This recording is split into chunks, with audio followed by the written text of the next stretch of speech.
चलिए शुरू करते हैं स्टूडेंट्स आज का कारवा। मैं हूं सौरभ नामदेव और आप मुझे देख रहे हैं ब्रह्मी एकेडमी की इस डिजिटल वर्ल्ड में।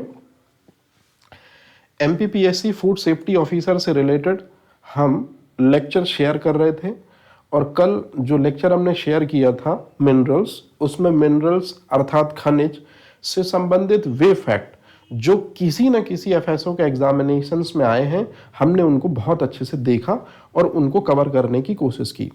उसी कड़ी में आज सेकंड लेक्चर उसी के बाद से शुरू करेंगे हम, और आज का सेशन भी कल के जितना ही स्ट्रांग होगा, क्योंकि आज आप वे फैक्ट देखेंगे जो कल हमसे छूट गए थे। तो MPPSC 2025 food safety officer paper second, मैं सौरभ नामदेव। ऑलरेडी आपके सामने सारी चीजें हैं, नंबर भी आपको स्क्रीन पर शो हो रहा है। लेक्चर देखने के बाद यदि आपको लगता है कि लेक्चर आपकी प्रिपरेशन में हेल्प करेगा, आप कॉल कर सकते हैं, इंपॉर्टेंट इंफॉर्मेशन ले सकते हैं, या जो भी नोट्स से रिलेटेड या लेक्चर से रिलेटेड जो भी माइंडसेट में क्वेरी है, आप उससे संबंधित सब्जेक्ट पे बात कर सकते हैं। तो मैं सीधे सीधे बिना किसी इंट्रोडक्शन के कहानी शुरू करता हूं जहां से हमने कल छोड़ा था, बीच बीच में चीजों को बताते चलते हुए। जिसमें कोई अगर इस लेक्चर पे फर्स्ट टाइम आया है तो मैं बता दूं कि ये पहला लेक्चर नहीं है, इसके पहले ऑलरेडी एक लेक्चर हो चुका है। आप पहले उसे देखिए, फिर उसके बाद आप यहां से कंटिन्यू कीजिएगा, ठीक है। तो हमने कल स्टूडेंट पढ़ाना शुरू किया था मिनरल्स के बारे में, उसका हमने डिवीजन देखा था, और सबसे पहले हमने जिस खनिज को डिफाइन किया था वो कैल्शियम। सबसे इंपॉर्टेंट क्वेश्चन इसी में से आए हुए हैं। उसके बाद हमने फास्फोरस पर बात करी थी। फास्फोरस के बाद हमने पोटेशियम की चीज़ों को समझा था कि मांसपेशियों में, स्पेशली हार्ट की मांसपेशियों की फंक्शनिंग के लिए ये खनिज जो है पोटेशियम, ये बहुत इंपॉर्टेंट है। डॉक्टर भी हमेशा इसी को रिकमेंड करते हैं, लेकिन in the form of Apple. तो ये कल सारी चीज़ें हमने देखी थी। सोडियम के बारे में भी मैंने आपको थोड़ा बहुत बताया था कि हमारे खाने का जो नमक होता है रॉक सॉल्ट, वो सोडियम का रिच सोर्स होता है। और हार्ट को छोड़कर जितनी बाकी बची मांसपेशियां हमारी बॉडी में है स्टूडेंट, सबके कॉन्ट्रैक्शन एंड रिलैक्सेशन के लिए यही मिनरल अर्थात सोडियम जो है रिस्पॉन्सिबल है। तो सोडियम से रिलेटेड कल हमने बहुत सारी डिस्कशन या चीजें देखी थी। आज बारी है हमारे सेशन की यहां से। तो यहां से हम मिनरल का पार्ट 2 शुरू कर रहे हैं। मैं इस चीज को लिख भी देता हूं ताकि आप में से ज्यादातर चीजें एकदम क्लियर हो। हालांकि चीजें उसी के बाद कंटिन्यू है, ये आपको एग्जैक्टली क्लियर हो गया। तो खनिज पार्ट 2, चलिए शुरू करते हैं उस खनिज के साथ में जो कि सोडियम का बहुत इंपॉर्टेंट पार्ट होता है। दरअसल स्टूडेंट, आपने अक्सर करके देखा होगा कि जब आप खाने का नमक यूज करते हैं, खाने के नमक को रॉक सॉल्ट बोला जाता है। और आजकल तो हम सब लोग काफी रईस हो चुके हैं। डाइनिंग टेबल पर बैठकर जिस सॉल्ट का सबसे ज्यादा यूज हम करते हैं वही है NaCl। तो आज के समय पे NaCl को ये भी कंसीडर कहा जाता है या ये भी संज्ञा दी जाती है। तो अगर आपसे मान लो कभी पूछे, हालांकि एफएसओ का एग्जामिनेशन का लेवल ये बिल्कुल भी नहीं है स्टूडेंट की वो टेबल सॉल्ट या रॉक सॉल्ट जैसी चीजें पूछे, लेकिन एफएसओ का लेवल ये है जो आप देखेंगे। आपसे अगर कभी कोई पूछे कि NaCl क्या है, तब आप कहेंगे कि NaCl न्यूट्रल सॉल्ट है, उदासीन लवण है। कैसे, चलिए मैं दिखाता हूं आपको। तो शुरुआत हम कर रहे हैं एफएसओ के उस क्वेश्चन से जो ऑलरेडी आया हुआ है। NaCl को यदि हमको लेबोरेटरी में ड्रॉ करना है तो कैसे ड्रॉ करेंगे?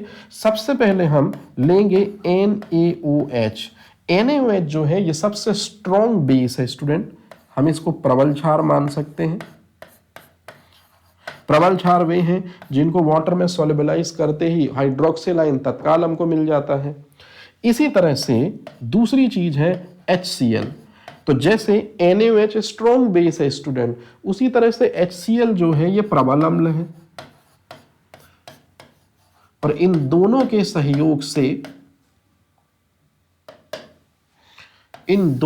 सहयोग से वाटर मॉलिक्यूल्स निकलते हैं। जैसे यहां से OH, यहां से H, वाटर मॉलिक्यूल्स निकल जाएगा ये चीज, और साथ ही साथ में Na और Cl बन जाएगा। मतलब NaCl बन जाएगा का मतलब क्या है? याद करिए 10th क्लास का बेसिक, अम्ल क्षार लवण 10th में सिखाते हैं स्टूडेंट, लेकिन जब आप सुपीरियर एग्जामिनेशंस में पहुंचते हैं तो वहां अम्ल क्षार लवण नहीं कहा जाता, वहां कहा जाता अम्ल और क्षार, क्योंकि लवण तो दरअसल में एसिड और बेस के रिएक्शन से फॉर्म होते हैं। तो लवण कोई तीसरी विषय वस्तु नहीं है। आपके फादर और आपके मदर दो विषय वस्तु हैं अम्ल क्षार के जैसे, लेकिन आपके फादर और आपके मदर के मिलने से आप जो उत्पन्न हुए तो वो दरअसल में सॉल्ट है। मतलब लवण जो है वो अम्ल और क्षार का प्रोडक्ट है या परिणाम है, हम बोल सकते हैं। तो ये थोड़ा सा याद रखेंगे आप। तो अम्ल और क्षार जब मिलते हैं तो लवण बनता है, लेकिन जब स्ट्रॉन्ग एसिड स्ट्रॉन्ग बेस से मिलेगा तो जो लवण बनता है वो उदासीन होता है। मतलब यही चीज आपसे कोई पूछे चाहे ना पूछे, इंटरव्यू पैनल में जो एग्जामिनर होंगे वो आपसे जरूर पूछेंगे, क्योंकि एफएसओ में लास्ट में आपको 50 मार्क्स के लिए इंटरव्यू पे जाना ही होगा। तो वहां आपसे क्वेश्चन पूछते हैं कि खाने का नमक क्या होता है। तो अगर आपने सॉल्ट या लवण सिर्फ कहा तो ये 50% राइट होगा। आपने फुल आंसर कहना है उदासीन लवण, और उसके पीछे की ये रिएक्शन। अब यहीं से एफएसओ में एक क्वेश्चन जो पूछा जाता मैं वहीं से शुरू करता और फिर सीधे क्लोराइड मिनरल को डिस्कस करेंगे। दरअसल स्टूडेंट जो आप ये रिएक्शन देख रहे हैं इसी को कहते हैं न्यूट्रलाइजेशन रिएक्शन, उदासीनीकरण अभिक्रिया।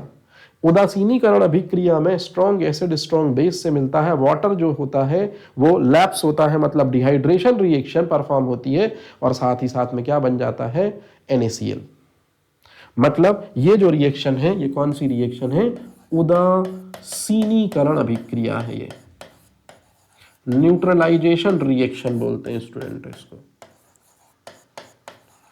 तो अब यदि हम अगले मिनरल पर बात करते हैं तो जो अगला जो मिनरल है जिसका नाम है क्लोराइड, तो जैसे ये NaCl है, NaCl को जैसे ही हम पानी में डिसॉल्व करेंगे तो पानी में जाते ही Na+ और Cl- हो जाता है। तो जो Cl- है इसी को हम कहते हैं स्टूडेंट क्लोराइड। और जो ये क्लोराइड है इसका स्पेशली जो फंक्शन है वो सोडियम के साथ मिलकर ही है। तो सोडियम जो काम करता है कि सोडियम हमारे बॉडी में इलेक्ट्रोकेमिकल इम्बैलेंस बनाए रखता है, माफी चाहता हूं, इलेक्ट्रोकेमिकल बैलेंस बनाए रखता है या इलेक्ट्रोकेमिकल इम्बैलेंस को दूर करता है। अर्थात हमारी हर एक सेल, हमारे हर एक अंग, हमारे हर एक ऊतक में Na और Cl चाहिए ही चाहिए है। और क्यों चाहिए है, ताकि बहुत सारे जो परफॉर्म हैं रिएक्शंस वो बहुत आसानी से हो सके। तो सोडियम जितना इंपॉर्टेंट है सेल के लिए, लगभग उतना ही इंपॉर्टेंट क्लोरीन भी हो जाता है हर एक सेल के लिए। तो वाटर बैलेंस को बनाए रखता है, तरल के संतुलन को बनाए रखता है, और साथ ही साथ बहुत सारे जो डाइजेस्टिव जूस होते हैं, जैसे बहुत सारे डाइजेस्टिव जूस का मतलब है इशारा है आंतरी रस की तरफ, इशारा है अग्नाशयी रस की तरफ, इशारा है पित्त रस की तरफ।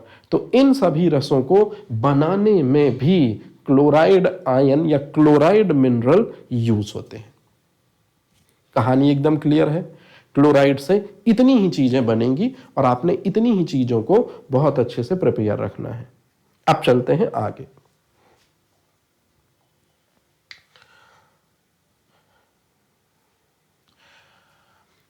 क्लोराइड के बाद जो अगला मिनरल है वो एक सल्फर है, और सल्फर एक अधातु तत्व है स्टूडेंट। हालांकि क्लोराइड भी एक अधातु तत्व है और सल्फर भी एक नॉन मेटालिक मिनरल है, मतलब अधात्विक खनिज के अंतर्गत हम इसको देखते हैं। अब यदि आपसे कभी कोई क्वेश्चन पूछेगा कि सल्फर से रिलेटेड कॉम्पिटिटिव एग्जाम में क्या क्वेश्चन बनेंगे, तो जो सबसे पहला क्वेश्चन आपको ध्यान रखना है एफएसओ के लिए, वो याद रखना है कि एक विटामिन है स्टूडेंट, नाम है उसका विटामिन B7, और विटामिन B7 का जो साइंटिफिक नेम है वो है बायोटिन। तो विटामिन B7 का साइंटिफिक नाम क्या है, बायोटिन। और जो बायोटिन है वो हेयर लॉस से बचाता है, हेयर ग्रोथ को बढ़ाता है, इसलिए हेयर को बढ़ावा देता है, बालों को बढ़ावा देता है। इसी वजह से विटामिन B7 अर्थात बायोटिन को सारे कॉम्पिटिटिव एग्जाम कहते हैं विटामिन H। यहां H का मतलब है हेयर इंप्रूवमेंट से, हेयर से है।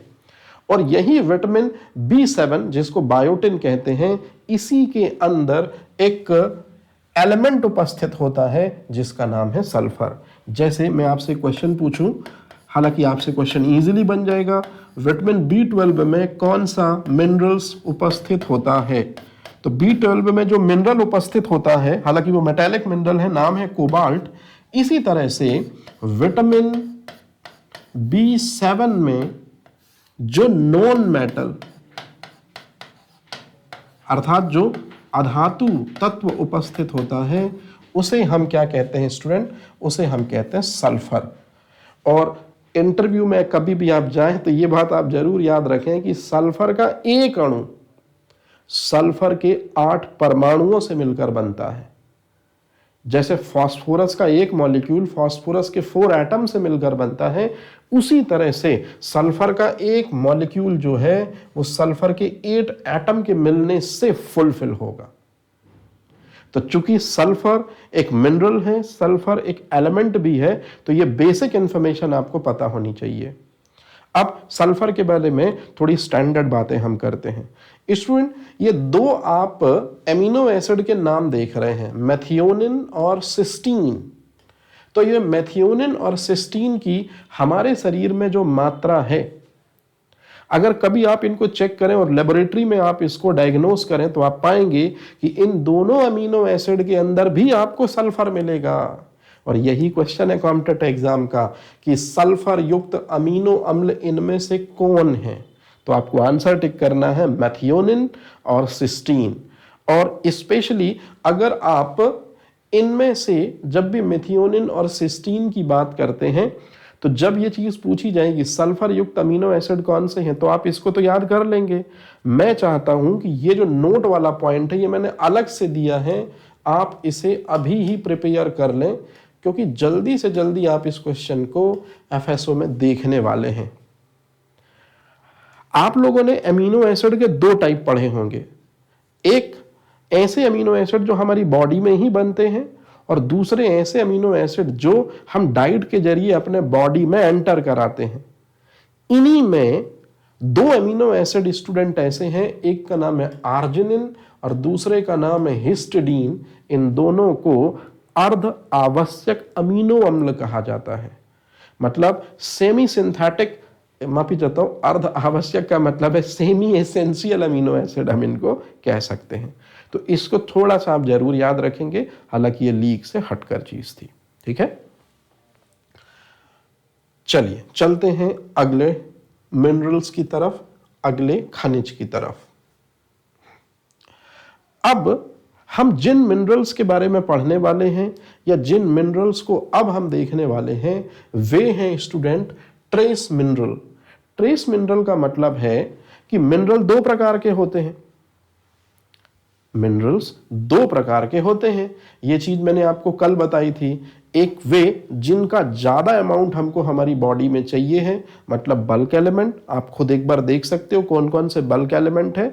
और ऐसे मिनरल्स जिनकी लिटिल बिट क्वांटिटी यदि हमको मिल जाए तो भी हमारा काम चल जाएगा। तो अब हम ट्रेस एलिमेंट के बारे में डिस्कस करने वाले हैं, और जिसमें नंबर 1 पोजीशन पर आप देखिए आता है आयरन। सबसे ज्यादा क्वेश्चन अगर मिनरल्स में बल्क में कैल्शियम से पूछे जाते हैं इस साइड में, तो यहां सबसे ज्यादा क्वेश्चन आयरन से पूछे जाते हैं। हालांकि मुझे ऐसी 100% उम्मीद है कि जो भी क्वेश्चन आयरन से पूछे जाएंगे, आप लगभग 70% क्वेश्चन आपके राडार में है, आप उनको बना लेंगे। लेकिन फिर भी एक ऑन रोल तरीके से चीजें हम शुरू कर रहे हैं, तो ऑन रोल तरीके से बात कर लेते हैं। पहले हम ट्रेस मिनरल उन्हें कहते हैं जिन मिनरल्स की जरूरत हमको होती है लेकिन कम मात्रा में होती है, परंतु ये कम मात्रा भी बहुत से बायोलॉजिकल फंक्शंस को परफॉर्म कराने के लिए सफिशिएंट होती है।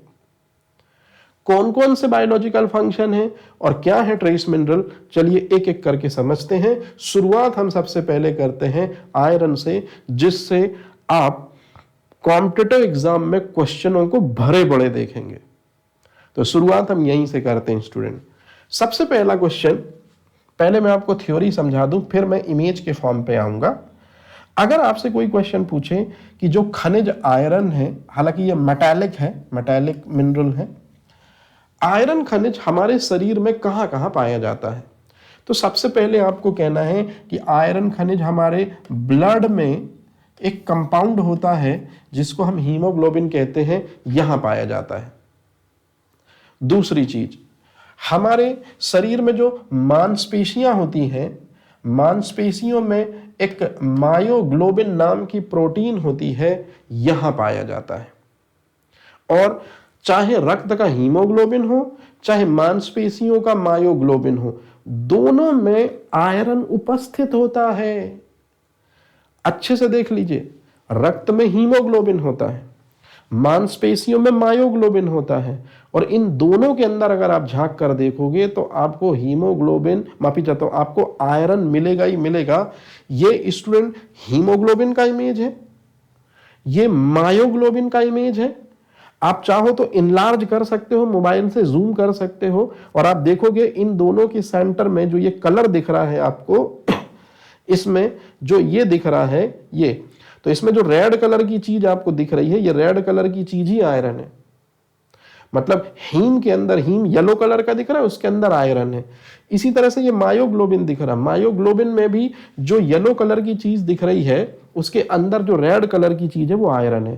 तो ये चीज आप ध्यान रखेंगे कि रक्त में हीमोग्लोबिन के अंदर आयरन होता है और मांसपेशियों में मायोग्लोबिन के अंदर आयरन होता है, और दोनों आयरन का काम सिर्फ एक है कि ऑक्सीजन को एक जगह से दूसरी जगह तक ट्रांसमिट करना। जैसे रक्त में, जैसे आप सांस लेते हैं ना स्टूडेंट, अंदर ऑक्सीजन गई, ब्लड में मिली, तो ब्लड में उपस्थित RBC, WBC, platelet, haemoglobin, haem की आयरन कौन ऑक्सीजन को ट्रैप करता है और एक रिस्पेक्टेबल ऑर्गन से दूसरे ऑर्गन से होते हुई टिश्यू सेल तक पहुंचाता है? आंसर है आयरन। एक आयरन 4 ऑक्सीजन मॉलिक्यूल को बाइंड करता है, ऐसा आपने बायोलॉजी में पढ़ा होगा, और नहीं पढ़ा है तो पढ़ने की फिर जरूरत है स्टूडेंट, है ना। और उसी से बनता है ऑक्सी हीमोग्लोबिन। तो बस अभी जो मेरे को मेन चीज बतानी थी वो क्वेश्चन आपका हो चुका है कि हमारे शरीर में आयरन कहां पाया जाता है। तो आपको 2 वर्ड याद रखने हैं, रक्त के हीमोग्लोबिन में और मांसपेशियों के मायोग्लोबिन में।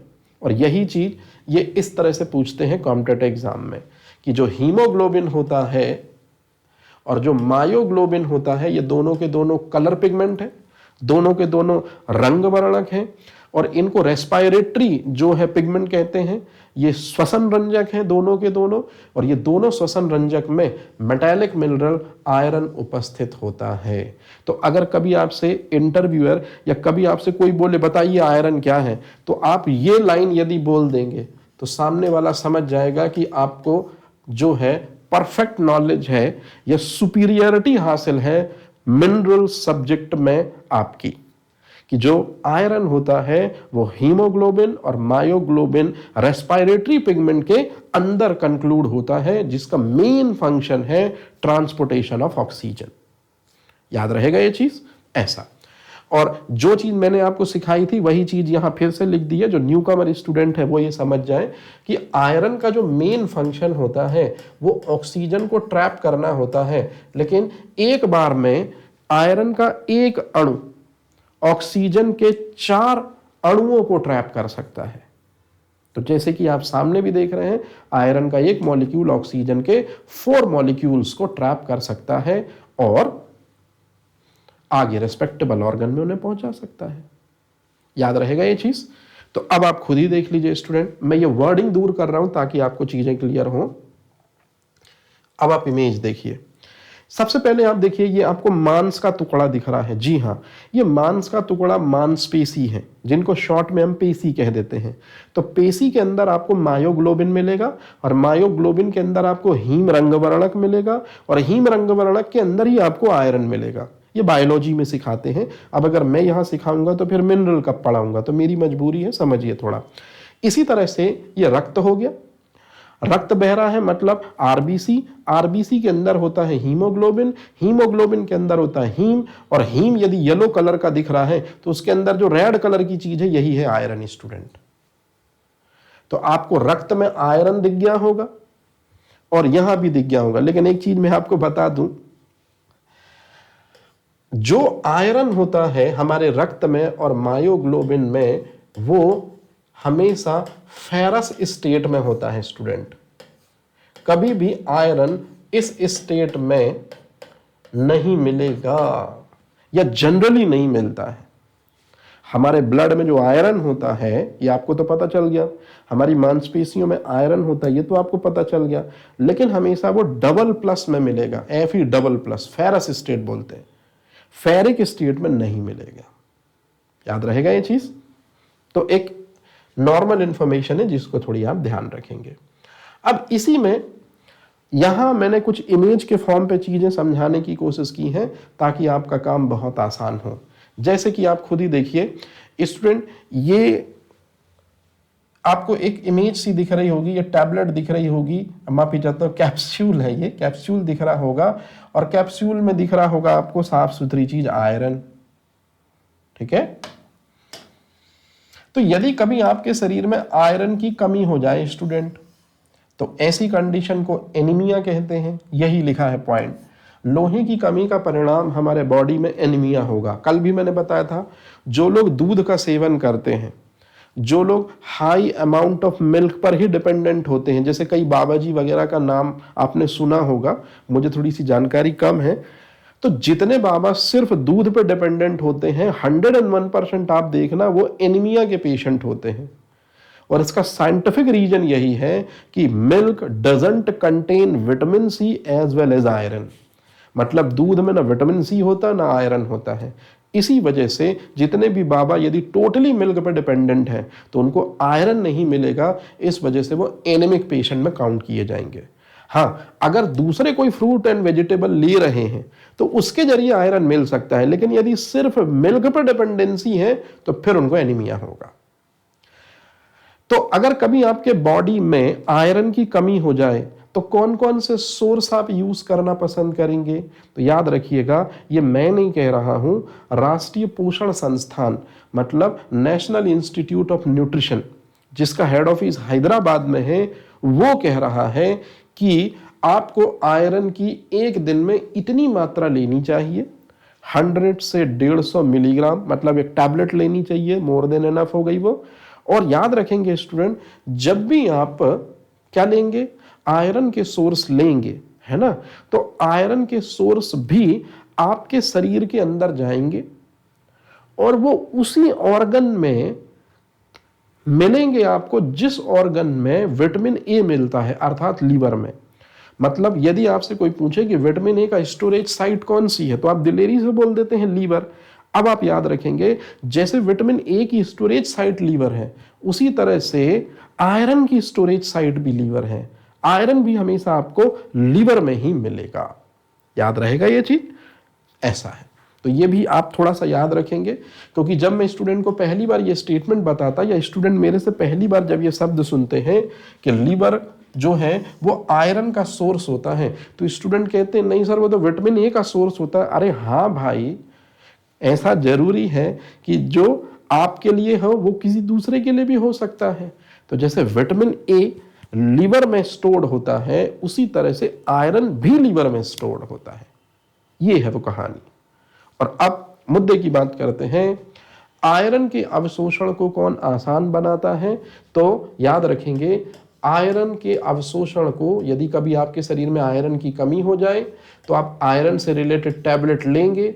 आयरन से रिलेटेड जो भी टैबलेट या कैप्सूल हैं उन्हें हेमाटोनिक कहा जाता है मेडिकल साइंस में। और जब भी आप आयरन से रिलेटेड टैबलेट लें या कैप्सूल लें, आप यदि साथ में लेते हैं विटामिन सी, तो आप मानिए कि विटामिन सी की वजह से जो आयरन है वो आपकी बॉडी में जल्दी एब्जॉर्ब हो जाएगा। मतलब यदि आप एनीमिक पेशेंट हैं और डॉक्टर ने 1 महीना का डोज लिखा है आयरन की दवाइयों का, आप बिलीव करिए, आप अगर साथ में आयरन की दवाइयों के साथ में विटामिन सी के कैप्सूल भी लेते चल रहे हैं, तो जो डोज ऑफ थेरेपी डॉक्टर के अनुसार 1 महीने की है वो 20 दिन में कंप्लीट हो जाएगी। अर्थात 20 दिन में आपके बॉडी में वही फुलफिल अमाउंट ब्लड का होगा जो 30 डेज बाद था अकॉर्डिंग टू डॉक्टर्स। तो आजकल डॉक्टर्स ही क्या कर रहे हैं, वो ब्रांड प्रिस्क्राइब कर रहे हैं, और इसी वजह से जितनी फार्मास्यूटिकल कंपनीज हैं वो आयरन के साथ में विटामिन सी को मर्ज करके मार्केट में ला रही हैं।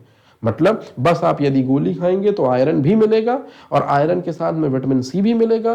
विटामिन सी की वजह से आयरन जल्दी लीवर में जो है वो एब्जॉर्ब हो जाएगा। तो आपसे अगर क्वेश्चन कभी पूछा जाए, ये कई बार मैं प्रैक्टिस करा चुका हूं आपको, कि जैसे कैल्शियम के एब्जॉर्प्शन को विटामिन डी आसान बनाता है, उसी तरह से आयरन के एब्जॉर्प्शन को विटामिन सी आसान बनाता है। तो अब मेरे को नहीं लगता कि इसमें आपको कोई दिक्कत होगी। ठीक है, चलिए। तो सोचिए स्टूडेंट, मैं डेमो में ऐसा टॉपिक सिलेक्ट किया आपको बताने और पढ़ाने के लिए जिससे कभी आप सपने में नहीं सोच सकते हो कि क्वेश्चन ऐसे भी बनेंगे। जनरली इस टॉपिक को पढ़ाने के लिए लोग हाईली कार्बोहाइड्रेट या बड़े बड़े इन्फ्लुएंसर टॉपिक रखते हैं। मैंने सिर्फ एक सिंपल टॉपिक रखा मिनरल, लेकिन मैं उसका लेवल आपको गिनवाता चल रहा हूं कि क्वेश्चनों का लेवल एफएसओ में ऐसा है। और ये मैं इसलिए इतनी दिलेरी से कह रहा हूं क्योंकि न केवल एक एफएसओ बल्कि जितने एफएसओ के एग्जामिनेशन 2018 के बाद या 17 के बाद कंडक्ट हुए हैं, सबके पेपर को लेवल मैंने देखा है। उन्हीं के इर्द गिर्द में से ये क्वेश्चन और ये समरी में बना पाया हूं। तो एक ओवरऑल लास्ट ईयर के या प्रीवियस ईयर के क्वेश्चन पेपर देखकर ही चीजें हमने डिसाइड करी हैं, तब आपके सामने मैटर कर पा रहे हैं। तो सोचिए, जब ये इतने सिंपल टॉपिक से इतने कॉम्पैक्ट और इतने टिपिकल लेवल चीजें निकल सकती हैं, तो जब हम रियल मायने में पढ़ेंगे, है ना, सिलेबस के साथ में चीजों को, तो कितनी सारी चीजें आप सीखेंगे।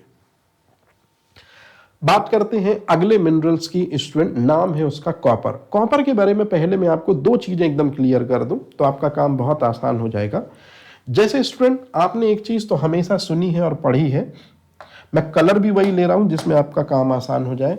जैसे हम लोग मानव हैं, यहां मानव का मतलब है मैमल्स अर्थात स्तनधारी। तो जितने भी मानव हैं वो इसी कैटेगरी में आते हैं, मैमल्स की कैटेगरी में आते हैं। और जितने भी मानव हैं उनके पास में रक्त होगा, रक्त होगा तो आरबीसी होगी, आरबीसी होगी तो हीमोग्लोबिन होगा, हीमोग्लोबिन होगा तो हीमोग्लोबिन में एक हीम रंग वर्णक होता है और हीम रंग वर्णक के अंदर आपको एक धातु मिलती है आयरन।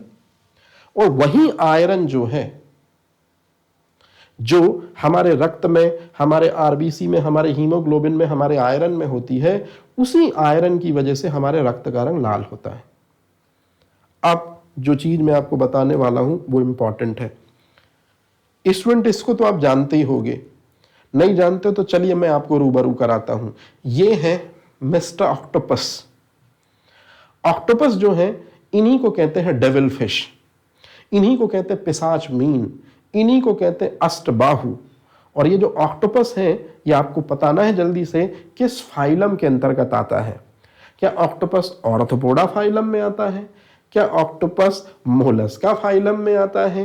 क्या ऑक्टोपस इकाइनोडर्मेटा फाइलम में आता है? या ऑक्टोपस निडेरिया फाइलम में आता है? तो चलिए देखते हैं आप में से कितने लोगों ने थोड़ी बहुत बायो तो एटलीस्ट पढ़ी है कि ऑक्टोपस जो है वो किस फाइलम के अंतर्गत आने वाला जीव है। और इसी तरह से ये जो आप देख रहे हैं, ये सी फूड के रूप में इसको लोग बहुत इस्तेमाल करते हैं। ये है दरअसल में क्या चीज, ये झींगा मछली, इसे फ्रॉन भी कहते हैं। अब मेरी बात ध्यान से सुनिए, आप लोगों ने अपने आंसर करने शुरू किए होंगे, लेकिन मैं नहीं चाहता कि आप परेशान हो, तो सच्चाई पहले ही आप मेरे से सुन लीजिए कि जो ऑक्टोपस है, कलर चेंज कर रहा हूं स्टूडेंट, इंपॉर्टेंट है। और कलर कौन सा ले रहा हूं, ब्लू कलर ले रहा हूं, क्योंकि ब्लू कलर से ही मेरे को काम है। तो जो ऑक्टोपस है उसे पिशाच मीन, उसे डेविल फिश, इसे ड्वेल फिश कहते हैं। और याद रखिएगा, जो ये ऑक्टोपस है ये मोलस्कन है, मतलब मोलस्का जीव है। इसी तरह से एक फाइलम होता है, जंतु जगत का सबसे बड़ा फाइलम आपने सुना होगा ऑर्थोपोडा। और ऑर्थोपोडा फाइलम में स्नेल आते हैं, कुछ मकड़ी आती हैं और झींगा मछली। तो ये जो झींगा मछली है, ये झींगा मछली हो गई स्टूडेंट। तो एक मोलस्का फाइलम का प्राणी है और एक जो है ऑर्थोपोडा फाइलम का प्राणी है। इन दोनों को कभी अगर आपको ये मिले और आप इनको अगर मान लो बाय चांस कट करें, हालांकि जीव हत्या सर्वोपरि, लेकिन आपको अगर कुछ साइंस के रूल्स या साइंस के कुछ मिरेकल्स को सॉल्व करना हो तो ये दो जीव यदि आपको मिलते आप इनको कभी कट करें और कट करने पर इनका जो ब्लड होगा वो हमारी तरह रेड नहीं बल्कि ब्लू कलर का ब्लड होगा। तो जो ब्लू कलर का ब्लड होता है मोलस्का डेविल फिश में और झींगा ऑर्थोपोड्स में, वो इस कलर पिगमेंट की वजह से होता है स्टूडेंट, हीमोसाइनिन। और हीमोसाइनिन कलर पिगमेंट मोलस्का और ऑर्थोपोडा संघ जैसे निम्न श्रेणी के कशेरुकी प्राणियों में पाया जाता है। और यही हीमोसाइनिन रंग वर्णक के अंदर आप झांक कर देखोगे तो आपको मिलेगा हमारा जो चैप्टर है, हमारी जो हेडिंग है, अर्थात कॉपर। तो कहने का मतलब बिल्कुल सीधा है स्टूडेंट। मतलब क्या सीधा है कि हीमोसाइनिन कलर पिगमेंट या हीमोसाइनिन रंग वर्णक जो है इसके अंदर कॉपर मेटल होता है या कॉपर मिनरल छिपा होता है। तो ये सबसे ज्यादा पूछा गया क्वेश्चन है स्टूडेंट। तो कभी भी आपसे अगर क्वेश्चन पूछें, हीमोसाइनिन एक कलर पिगमेंट है, ये हीमोसाइनिन कलर पिगमेंट बिल्कुल वैसे ही है जैसे हीमोग्लोबिन हम लोगों में होता है, स्तनधारियों में होता है। तो जो हीमोसाइनिन कलर पिगमेंट है उसमें कॉपर मेटल पाई जाती है और यही कॉपर मेटल जो है ये ब्लड को ब्लू कलर देती है। तो यहां की चीज बहुत इंपॉर्टेंट है, इसको आप जरूर याद रखिएगा। लेकिन यदि आपसे क्वेश्चन पूछा जाएगा कि कॉपर के बारे में और कुछ इंपॉर्टेंट चीज, तो बस आपको ध्यान रखना है कि जो आपके कनेक्टिव टिश्यूज होते हैं जैसे ब्लड, जैसे बोन, तो कनेक्टिव टिश्यू के फॉर्मेशन में जो कॉपर है वो क्या करता है स्टूडेंट, हेल्प करता है। इसके अलावा नर्वस सिस्टम को भी हेल्दी बनाए रखता है। और याद रखिए जो चीज आपने लास्ट टाइम पढ़ी भी होगी, नहीं पढ़ी है तो मैं फिर से याद दिला देता हूं, विटामिन B12। तो विटामिन B12 में कौन सा मिनरल या कौन सा खनिज पाया जाता है, तो जल्दी से बताइए। विटामिन B12 में कॉपर पाया जाता है कि कोबाल्ट पाया जाता है। तो याद रखेंगे कि विटामिन B12 में जो खनिज पाया जाता है वो कोबाल्ट है। लेकिन हम पढ़ क्या रहे हैं स्टूडेंट, हम पढ़ रहे हैं कॉपर। तो कई बार स्टूडेंट को इनमें भारी कंफ्यूजन भी हो जाता है कि कॉपर विटामिन B12 में पाया जाता है, वो ये टिक कर देते हैं, जबकि कायदे से वो कॉपर नहीं कोबाल्ट है स्टूडेंट। ध्यान रहेगा ये चीज, थोड़ा ध्यान रखिएगा इसको। चलते हैं आगे की कहानी में। आगे की जो कहानी है उसके पहले जो चीज मैंने आपसे अभी बेसिक बात करी उसी को आप रियलिटी में थोड़ा सा देख लो। हालांकि ये इमेज में आपको ज्यादा क्लियर समझ में आएगा। कैसे, ध्यान से सुनिए।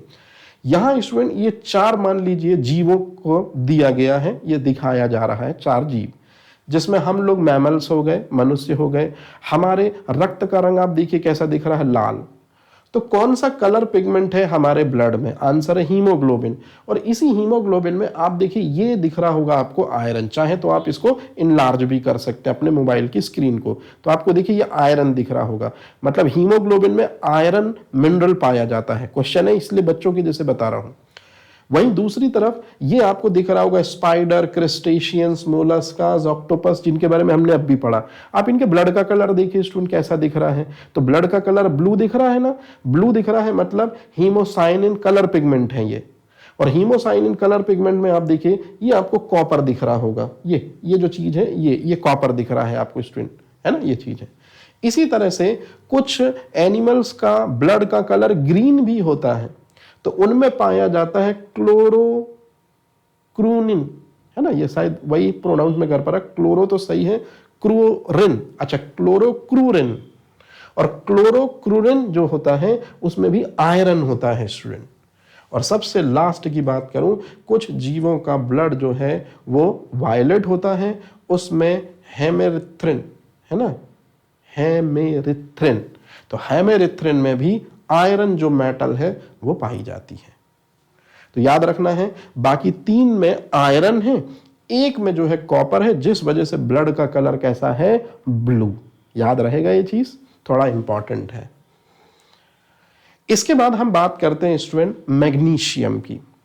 दरअसल में मैग्नीशियम एक ऐसा मिनरल है जो हमारे ब्लड प्रेशर को रेगुलेट करता है। अच्छे से सुनिएगा, इंपॉर्टेंट चीज सिखा रहा हूं आपको। आप में से कई बार लोगों के मुंह से आपने सुना होगा कि जो ज्यादा नमक खाते हैं उनका बीपी जो है वो हाई होने लगता है, या कई बार ये डॉक्टर भी कहते हैं। लेकिन इस बात को लेकर डॉक्टरों में दो मत भी हैं स्टूडेंट। कुछ डॉक्टर सिरे से इसे नकारते हैं, कुछ डॉक्टर कहते हैं कि नहीं, ये सही भी इंफॉर्मेशन से।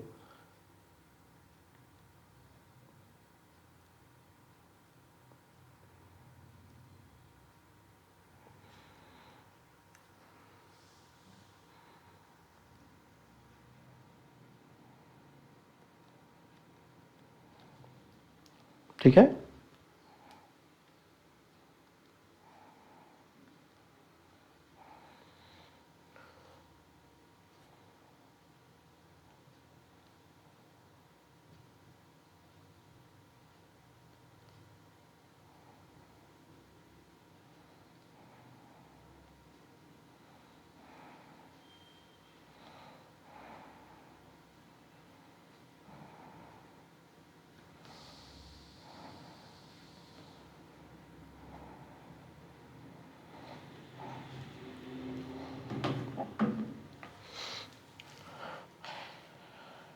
तो स्टूडेंट ये बात याद रखिएगा हमेशा कि NaCl का एक्सेसिव कंजप्शन बीपी को हाई कर देता है।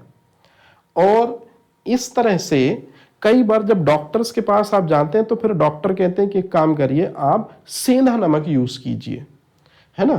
तो आप में से कई लोग जो हैं वो सेंधा नमक यूज करते हैं। सेंधा नमक जिसको हम एप्सम सॉल्ट कहते हैं स्टूडेंट, उसमें भी मैग्नीशियम, सल्फेट और वाटर के 7 मॉलिक्यूल्स होते हैं। मतलब अगर किसी को साधारण नमक नहीं खाना तो वो सेंधा नमक अर्थात एप्सम सॉल्ट भी यूज कर सकता है और उसे खा सकता है। तो जो एप्सम सॉल्ट होता है उसमें भी क्या होता है स्टूडेंट, उसमें भी मैग्नीशियम होता है। और मैग्नीशियम ब्लड प्रेशर को बढ़ाता नहीं बल्कि उसको कंट्रोल करता है। और यही मैग्नीशियम जो ब्लड प्रेशर को रेगुलेट करता है, साथ ही साथ 300 से अधिक एंजाइम जो आपके बॉडी के अंदर हैं, और बहुत से एंजाइम तो डाइजेस्टिव सिस्टम में पार्ट लेते हैं और आपकी गट को हेल्दी बनाते हैं। तो मैग्नीशियम भी आपके गट को हेल्दी बनाने में इंपॉर्टेंट है, क्योंकि वो एंजाइमेटिक एक्टिविटी के साथ में इन्वॉल्व हो रहा है। और सबसे इंपॉर्टेंट चीज, यदि आप देख रहे हो तो आप इस इमेज को देखिए स्टूडेंट। ये इमेज आपको दिख रहा होगा, ये प्लांट दिख रहा होगा। तो प्लांट में क्लोरोफिल पाया जाता है। तो क्लोरोफिल के अंदर कौन सी चीज होती है, कभी आपने सुना होगा। तो क्लोरोफिल के अंदर मैग्नीशियम धातु पाई जाती है, मैग्नीशियम मिनरल पाया जाता है। वहीं हमारे ब्लड में हीमोग्लोबिन अर्थात आयरन मिनरल पाया जाता है। तो कई बार यदि आपसे कोई क्वेश्चन पूछे स्टूडेंट कि एनिमल और प्लांट में मिनरल के बेसिस पर अंतर बताओ, और ये चीज आपसे पूछते हैं इंटरव्यू पैनल पे। स्पेशली शर्मा सर या रैकबार सर का बोर्ड जिस क्वेश्चन को कई बार प्रमोट भी कर चुका है ना, उनके बहुत से स्टूडेंट ने इस स्टेटमेंट को बोला है कि मनुष्य और पौधों में खनिज के आधार पर अंतर बताओ। तो वो यही जानना चाहते हैं कि मनुष्य में हीमोग्लोबिन होता है अर्थात आयरन पाया जाता है, पेड़ पौधों में क्लोरोफिल होता है अर्थात मैग्नीशियम पाया जाता है। और जो मैग्नीशियम होता है ये कैल्शियम चैनल ब्लॉकर होता है। कार्डियोवास्कुलर दवाओं में भी मैग्नीशियम को दिया जाता है। एंटी कन्वल्सेंट मेडिसिन में भी इसको उपयोग किया जाता है। और मैग्नीशियम सल्फेट एप्सम सॉल्ट के जैसे ही है, सेंधे नमक के जैसे ही है, जिसका हम इस्तेमाल करते हैं। और ये चीज मैंने अलग से लिख दी थी कि आतिशबाजी में सफेद रंग की रोशनी मैग्नीशियम उत्पन्न करता है जब ये इग्नीट होता है या जब ये बर्न होता है। तो इस तरह से मतलब चीजें एकदम क्लियर हैं, बस आपको थोड़ा सा इन पे फोकस करना है। वन लाइनर फैक्ट है जिनको याद रखना है। जैसे अगला जो है वो है जिंक। जिंक डेली, अच्छा माफी चाहता हूं स्टूडेंट, यहां फास्फोरस लिख दिया मैंने, यहां दरअसल में जिंक होना चाहिए। लिटिल बिट मिस्टेक के लिए मैं भी माफी चाहता हूं, है ना। दरअसल में ये जो है वर्डिंग ये जिंक होना चाहिए यहां पर, ये इस तरह से। ये चीज यहाँ जिंक होनी चाहिए, मैं लिख भी देता हूं ZINC, जिंक, है ना। कितनी मात्रा चाहिए भैया जिंक की, सामने लिखी है 6 मिलीग्राम पर डे में हमको इतनी मात्रा चाहिए। अब ध्यान से सुनिए, जिंक दरअसल में वो मिनरल है जो कोरोना के टाइम पे आपने अपनी इम्यूनिटी को बूस्ट करने के लिए मल्टीविटामिन टैबलेट में भर भर कर लिया है। जैसे एक बहुत फेमस ब्रांड है स्टूडेंट, जिंकोविट। जिंकोविट टैबलेट में जिंक होता है, और कभी भी आप उन टैबलेट को अगर उठाकर देखेंगे या उन टैबलेट के बारे में पढ़ेंगे तो आप पाएंगे ये इम्यूनिटी बूस्टर हैं। मतलब विटामिन भी इम्यूनिटी बूस्टर है और खनिज भी इम्यूनिटी बूस्टर है। तो जिंक खनिज जो है या जिंक धातु जो है वो आपके प्रतिरक्षा तंत्र को मजबूती प्रदान करती है, ये ध्यान रखिएगा। तो कोरोना के टाइम पे ये जिंक जो है ये बहुत ज्यादा टैबलेट यूज हुई थी, या जिन टैबलेट में जिंक था डॉक्टर ने उनको बहुत ज्यादा प्रेस्क्राइब किया था। उसका रीजन है कि ये इम्यूनिटी बूस्टर है। परंतु जिंक से रिलेटेड एक क्वेश्चन जो आजकल बहुत से कॉम्पिटेटिव एग्जाम पूछ रहे हैं, और मुझे उम्मीद है कि एफएसओ में भी वो पार्ट बन सकता है। हालांकि चीज है बड़ी सिंपल। चीज क्या है, एक साइंटिस्ट है स्टूडेंट, इनको 2 बार नोबेल प्राइज मिला है। पूरे के पूरे नोबेल प्राइज की हिस्ट्री में उठाकर देखिएगा, बहुत चुनिंदा शख्सियत है। एग्जैक्टली उनका नंबर कितना है मैं अभी कुछ भी नहीं कहना चाहता क्योंकि डिजिटल प्लेटफॉर्म है। लेकिन जैसे मैडम क्यूरी को 2 बार नोबेल प्राइज मिला है, फ्रेडरिक सेंगर भी वो पर्सन है who got the Nobel prize in 2 times. याद रखिएगा, वही फ्रेडरिक सेंगर का कहना है कि एक हार्मोन है जो पेंक्रियास की बीटा सेल निकालती है जिसे कहते हैं इंसुलिन। शॉर्ट में लिख दे रहा हूं इंसु, आप समझ जाना। तो इंसुलिन हार्मोन 51 अमीनो एसिड से मिलकर बनता है, और इंसुलिन हार्मोन में या इंसुलिन हार्मोन के अंदर जिंक धातु भी पाई जाती है। तो अगर कोई आपसे पूछे कि इंसुलिन हार्मोन में कौन सा खनिज पाया जाता है, आंसर है जिंक। और चूंकि इंसुलिन हार्मोन में 51 अमीनो एसिड है और वो निश्चित रूप में कौन सा बॉन्ड बना रहे होंगे, पेप्टाइड बॉन्ड बना रहे होंगे। तो इस तरह से इंसुलिन हार्मोन को पेप्टाइड हार्मोन आज के समय पे कहा जाता है, क्योंकि वो 51 अमीनो एसिड से मिलकर बनता है और इंसुलिन हार्मोन में जो जिंक धातु होती है ये उपस्थित होती है। अब जरा याद कीजिए स्टूडेंट, जिंक इम्यूनिटी के लिए रिस्पॉन्सिबल है। तो जब भी आप इंसुलिन हार्मोन का लेवल कम होता है, मतलब जब आप डायबिटीज के पेशेंट होते हैं, तो जब आप डायबिटिक पेशेंट होते हैं तो इम्यूनिटी क्यों कम हो जाती है, कुछ समझ में आ रहा है आपको? जब आप डायबिटिक पेशेंट होते हैं तो इंसुलिन की मात्रा कम हो जाती है। इंसुलिन की मात्रा कम हो जाने का सीधा मतलब है जिंक की मात्रा का कम हो जाना, और जिंक की मात्रा कम हो जाने की वजह से ही डायबिटिक पेशेंट को भारी जो रोग होते हैं वो घेर लेते हैं। ये है सच्चाई स्टूडेंट, क्लियर? इसमें एक और क्वेश्चन है जो आपको साफ साफ यहां दिख रहा होगा स्टूडेंट, ये एग दिख रहा है और ये मीट दिख रहा है, और यही क्वेश्चन है कि जो एग है, जो मीट है मतलब एनिमल सोर्सेस में जिंक कंटेंट अच्छा होता है। मतलब यदि जनरली आपको जिंक लेना है तो आपको एनिमल सोर्सेस की तरफ मूव ऑन करना ही करना होगा। इसके बाद अगला है स्टूडेंट खनिज कोबाल्ट। फिर उसमें इंग्लिश में मैंने वही कर दिया है फास्फोरस, ये थोड़ा सा रॉन्ग है, इसको ध्यान रखिए।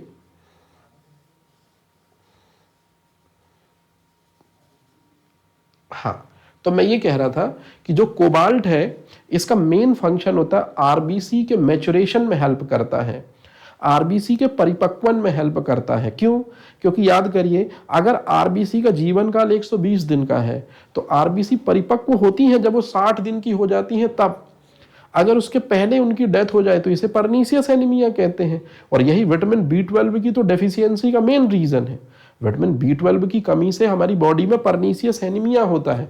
उसका कारण यही होता है कि विटामिन B12 कम होने से कोबाल्ट का लेवल कम हो जाता है, और कोबाल्ट का लेवल कम होने से आरबीसी का मैचुरेशन नहीं हो पाता है, और आरबीसी मैच्योर होने के पहले ही स्प्लीन या प्लीहा में पहुंचकर दम तोड़ने लगती है स्टूडेंट। तो यही वजह से जो परनीसियस एनीमिया से ग्रसित महिलाएं होती हैं उनको डॉक्टर विटामिन B12 और कोबाल्ट जो है वो सक्रिय रूप से देने की कोशिश करते हैं। अब एक बात जो ऑलरेडी आपको पता है, विटामिन B12 में कोबाल्ट धातु पाई जाती है या कोबाल्ट मिनरल पाया जाता है, ये सबको पता है, लेकिन कौन सा टेस्ट इस बात की परमिशन देता है या कौन से टेस्ट से प्रयोगशाला में ये चीज कंफर्म की जाती है स्टूडेंट? टेस्ट का नाम है सोडियम नाइट्रोप्रोसाइड टेस्ट। और यही सोडियम नाइट्रोप्रोसाइड टेस्ट जिससे विटामिन B12 में कोबाल्ट की पुष्टि भी हो जाती है और सोडियम नाइट्रोप्रोसाइड टेस्ट के जरिए यूरिन में कीटोन बॉडी की पहचान भी कर ली जाती है या इसे भी कंफर्म किया जाता है। मतलब ये एक डायग्नोस्टिक टेस्ट है, चीजों का पता लगाने के लिए सोडियम नाइट्रोप्रोसाइड टेस्ट को किया जाता है। तो कौन से खनिज से इसका रिलेशन है? अगर आपसे कोई पूछे कि सोडियम नाइट्रोप्रोसाइड टेस्ट का संबंध किस खनिज से है? कोबाल्ट से। किस विटामिन से है? Vitamin B12, cyanocobalamin. तो शायद आपको समझ में आ रहा होगा, साइनो तो ठीक है, कोबालामिन का मतलब कोबाल्ट की तरफ इशारा है स्टूडेंट। ठीक है, चलिए इसी के बाद अगली जो मेटल है हमारी, मेटल सॉरी इसको तो मेटल हम नहीं कह सकते, ये नॉन मेटालिक एलिमेंट है, नाम है आयोडीन। तो आयोडीन जो है ये हमारी थायराइड ग्लैंड के अंदर पाया जाता है। तो हमारी थायराइड ग्लैंड जिसको टेम्पो ऑफ लाइफ कहते हैं, हमारी थायराइड ग्लैंड जो गले में स्थित होती है और यही हमारे शारीरिक और मानसिक विकास के लिए उत्तरदायी होता है। मतलब यदि आपकी जितनी भी एज है, अच्छे से सुनिएगा स्टूडेंट, बहुत इंपॉर्टेंट स्टेटमेंट मैं दोहरा रहा हूं, जितनी आपकी एज है उस हिसाब से यदि आपका मेंटल ग्रोथ हो रहा है, अगर आपको बिलीव है तो इसका मतलब है कि आपकी थायराइड सही काम कर रही है। जैसे 24 साल के बच्चे का 24 साल का दिमाग है, 30 साल के बच्चे का 30 साल के जितना दिमाग है, 35 साल के एडल्ट का 35 साल जितना दिमाग है, 15 साल के बच्चे का 15 साल के जितना दिमाग है। ये काम हमारे बॉडी में थायराइड ग्लैंड को सौंपा गया है ब्रेन की तरफ से, क्योंकि ब्रेन को कंट्रोलर बोलते हैं। तो थायराइड ग्लैंड एक हार्मोन निकालती है, आपने पढ़ा होगा थायरोक्सिन हार्मोन, और थायरोक्सिन हार्मोन ही आपकी फिजिकल और मेंटल दोनों ग्रोथ के लिए उत्तरदायी होता है। तो थायराइड ग्रंथि की सक्रियता या थायराइड ग्रंथि की कार्यप्रणाली जो है वो आयोडीन की वजह से ही बनी रहती है। तो थायराइड ग्रंथि जो होती है उसी के अंदर थायरोक्सिन हार्मोन पाया जाता है और थायरोक्सिन हार्मोन के अंदर आयोडीन का लेवल 65% यदि है तो सब काम आपके बेहतर होंगे। आपका फिजिकल ग्रोथ अच्छा होगा, आपका मेंटल ग्रोथ अच्छा होगा। लेकिन जब आपके थायरोक्सिन हार्मोन में आयोडीन का लेवल 65 से कम होने लगेगा तब थायराइड ग्लैंड बिकम स्वेल और आपको घेंगा या ग्वाइटर रोग होगा। कई बार जब मैं स्टूडेंट से ये पूछता हूं कि ग्वाइटर या घेंगा रोग होने का कारण क्या है तो स्टूडेंट कहते हैं आयोडीन की कमी। तो आयोडीन की कमी असल मायने में आपके बॉडी में इस हार्मोन में है आयोडीन की कमी, क्योंकि जो आयोडीन मिनरल है वो यहां पाया जाता है स्टूडेंट, इस हार्मोन के अंदर पाया जाता है, याद रहेगा। और यदि जब आप घेंगा रोग से ग्रसित होते हैं तो डॉक्टर बोलता ना आयोडीन युक्त नमक खाओ, तो आप ऐसा नमक खाते हैं जिस नमक को लैमिनेरिया नामक भूरी शैवाल के गर्म करने से सोडियम आयोडाइड और पोटेशियम आयोडाइड को NaCl नमक में मिलाकर आयोडीन युक्त नमक तैयार करके खाने से आपका ग्वाइटर दूर हो जाता है। मतलब आयोडीन की प्राप्ति समुद्री रिसोर्सेस लैमिनेरिया भूरी शैवाल या कैल्प से होती है और ये उसका इमेज है स्टूडेंट। ये है लैमिनेरिया, इसमें आयोडीन भर भर कर होता है और ये आज के समय पे लैमिनेरिया एल्गी को एज अ सी फूड के रूप में लोग इस्तेमाल भी कर रहे हैं। और ये है वो थायराइड ग्लैंड, और थायराइड ग्लैंड से ये दो हार्मोन जो निकलते हैं T3 हार्मोन और T4 हार्मोन, जिसमें T4 हार्मोन को थायरोक्सिन कहते हैं। इसी में आयोडीन मौजूद होता है 65%, और जब आयोडीन 65% होगा थायरोक्सिन हार्मोन में तब आपका फिजिकल और तब आपका मेंटल ग्रोथ होगा बेहतर। याद रहेगी ये चीज, ये है कहानी स्टूडेंट। चलिए इसके बाद लास्ट में ये दो और चीजें हैं, बस एक बार जरा इनको देख लीजिए। अगला है मैग्नीज। मैग्नीज के बारे में सीधी कहानी ये है स्टूडेंट कि आपका जो कोलेस्ट्रॉल है, एमिनो एसिड है और कार्बोहाइड्रेट को मेटाबोलाइज करने के लिए जरूरी है। जैसे सुनिए अच्छे से, आपने विटामिन डी का निर्माण सुना होगा। विटामिन डी का निर्माण हमारी त्वचा में होता है। दरअसल हमारी त्वचा में कोलेस्ट्रॉल का एक व्युत्पन्न होता है जिसको कहते हैं इरगैटोस्टेरॉल।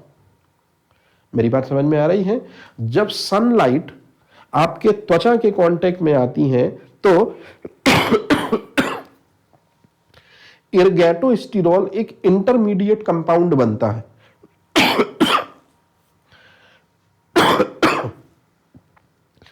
और यही इंटरमीडिएट कंपाउंड इरगैटोस्टेरॉल आपके शरीर के अंदर पहुंचता है हड्डियों में और विटामिन डी बन जाता है ना। इसी तरह से बहुत से हार्मोन, बहुत से एंजाइम के परफॉर्म करने के लिए बॉडी में कोलेस्ट्रॉल का होना जरूरी है।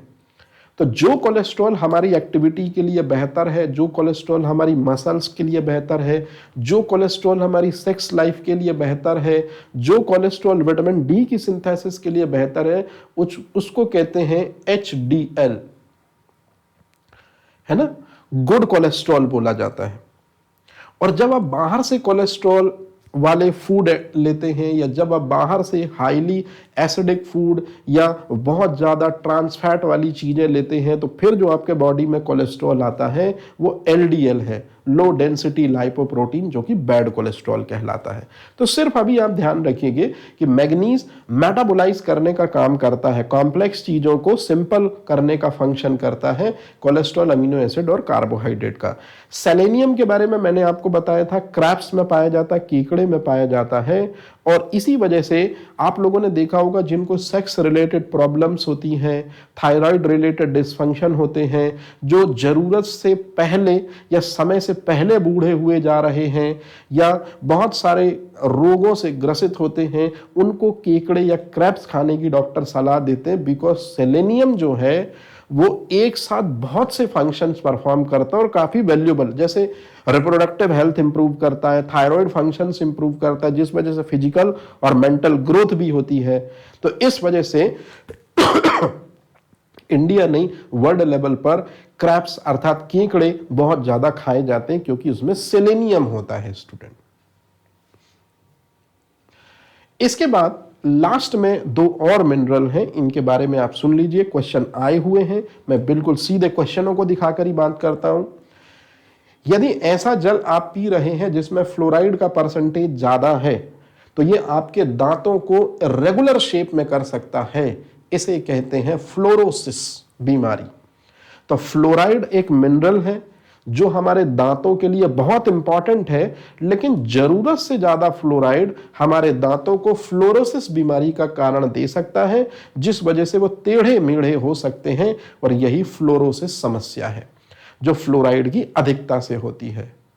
और लास्ट हमारा जो खनिज है, लास्ट हमारा जो मिनरल है, यह है बेरियम। दरअसल में स्टूडेंट एक बात याद रखिएगा, जब एक्सरे किसी पेशेंट का किया जाता है और यदि वो पेशेंट कहता है कि साहब हड्डी टूटती है तो एक्सरे करते हैं, लेकिन यदि एक्सरे करने का पर्पस हड्डी टूटना नहीं बल्कि पेट रिलेटेड या गैस्ट्रिक डिसऑर्डर हो, सो फिर उनको आइडेंटिफाई करने के लिए, उनको देखने के लिए क्या किया जाता है स्टूडेंट, बेरियम सल्फेट का पाउडर खिलाया जाता है पेशेंट को और फिर उसके बाद उसको एक्सरे मशीन के सामने लाया जाता है। तो एक्सरे की खासियत होती है कि ये बॉडी में हमारी GIT ट्रैक में इस तरह से अवशोषित हो जाता है और फिर एक्सरे मशीन में व्यक्ति को लाया जाएगा और फिर इमेज खींचा जाएगा। तो जहां ड्रॉबैक है, जहां दिक्कत है, वो साफ साफ लाइनिंग हमको समझ में आ जाती है और लाइनिंग हमको दिख जाती है।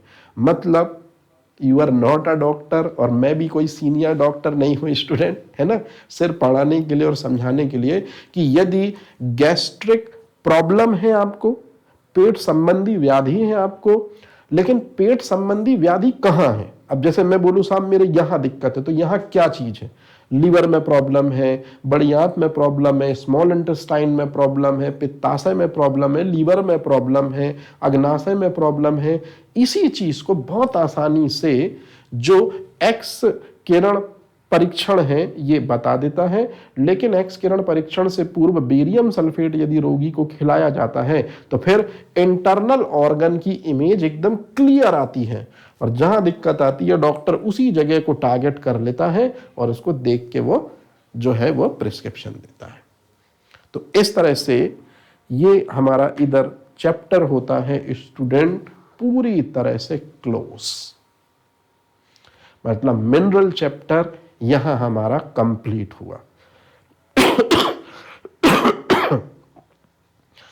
स्टूडेंट जितना मिनरल मैंने 2 क्लासों में पढ़ाया है, उम्मीद तो यही रहेगी कि इतना आपको नहीं मिलेगा, लेकिन हमारे पास में चूंकि टाइम बहुत ज़्यादा है, जैसा कि दिसंबर में वैकेंसी है, तो मेरी पूरी कोशिश है कि जितने बेहतर लेक्चर ज़्यादा बन सकें मैं उतने ज़्यादा से ज़्यादा कंटेंट आपको देने की कोशिश करूं।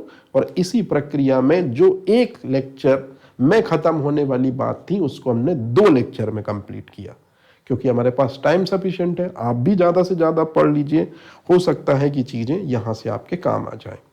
ठीक है, तो चलिए अब कल मिलते हैं किसी अगले टॉपिक के साथ अगले वीडियो में। तब तक आप ध्यान रखिए अपना। और हाँ, यदि आपको लगता है कि ये वीडियो आपके फ़ायदे का रहा तो इससे रिलेटेड कोर्स जो है वो ऑलरेडी है, आप उसे परचेज कर सकते हैं और अपनी प्रिपरेशन को बेहतर बना सकते हैं। Thank you.